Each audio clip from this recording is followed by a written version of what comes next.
में जो घटना हुआ है उसमें हमारे भाई और मेरे भतीजा का नाम दिया गया है, मेरा भी नाम दिया गया है, मेरे और भी जो सगे संबंधी हैं बटेश्वर पांडे उसका भी नाम दिया गया है।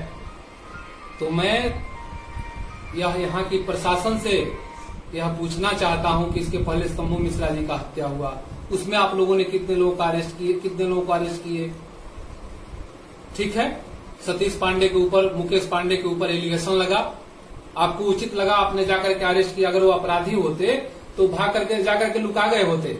लेकिन मुकेश पांडे इंग्लैंड से पढ़ा हुआ लड़का है, वो आज तक यहाँ के बारे में वो राम रहीम तक भी नहीं जानता है, केवल जनता की सेवा में 24 घंटा लगे रहता है। और जहां तक मेरी भाई की बात है तो उन्होंने जब से जेल से छूटने का काम किया न आज तक कहीं तही गए, न किसी रिश्तेदारी में गए, उनको भी फंसा दिया गया है। लेकिन मुझे यहाँ की प्रशासन और अपने सरकार पे विश्वास है कि दूध का दूध और पानी का पानी होगा।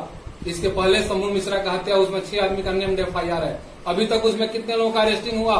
मैं तेजस्वी जी से पूछना चाहता हूं कि आप कह रहे हैं कि DGP ब्राह्मण है, यहाँ के SP ब्राह्मण है, नीतीश कुमार जी इनको बचाना चाहते हैं। तो हमारी सरकार, वो कान खोल करके सुन ले कि हमारी सरकार न किसी को बचाती है और न किसी को फंसाती है, चाहे वह पार्टी का कोई हो या पार्टी से अलग हो। अगर बचाने की बात होती तो सतीश पांडे और मुकेश पांडे जेल नहीं गए होते, हमारी सरकार बचा लेती। लेकिन हमारे नेता का सिर्फ यही कहना है कि हम किसी को बचाते हैं और न किसी को फंसाते हैं। मुझे अपने नेता पे विश्वास है और यहाँ के कानून पे विश्वास है, भगवान पे विश्वास है कि जो होगा वह दूध का दूध और पानी का पानी बहुत जल्दी सामने आ जाएगा। आज मेरे संबंधी मुन्ना तिवारी को क्रिमिनलों के द्वारा छलनी कर दिया गया, अभी तक इसमें कितने लोगों का अरेस्टिंग हुआ? तेजस्वी जी कहते हैं कि मैं पटना से पैदल मार्च करूंगा अगर विधायक का अरेस्टिंग नहीं हुआ तो मैं भी उनको चुनौती देना चाहता हूं कि अगर इन लोगों का भी अरेस्टिंग नहीं हुआ तब मैं यहाँ से दिल्ली और पटना एक एक कर दूंगा। वो पहली बार विधानसभा में जाने का काम किए हैं और मैं चौथी बार विधानसभा में जाने का काम किया हूँ। विरासत में मुझे नहीं मिला है, मुझे अपने कर्म से मिला है और मैं केवल एक ही नेता का जानता हूं, नीतीश कुमार। इसलिए कि हमारे नेता न्याय करते हैं, कभी अन्याय नहीं करते हैं, तो चाहे अपना हो या विरोधी हो। मैं बहुत दुखी हूं, लेकिन मुझे भगवान पे विश्वास है। 2005 के पहले क्या होता था लोगों को पता नहीं है। बिहार में दिन दहाड़े नरसंहार होता था, एक एक दिन में इसी गोपालगंज से 500 200 लाशें निकलती थी। उस समय कहाँ थे तेजस्वी जी? उनके पिताजी कहाँ थे? वहाँ पटना में बैठ करके कहीं साहबुद्दीन को टाइप करते थे तो कहीं किसी और को टाइप करते थे। साधु जादव के इशारे पर पूरा बिहार चलता था। उस समय कहाँ थे? सुरेश चौधरी का हत्या कर दी गई।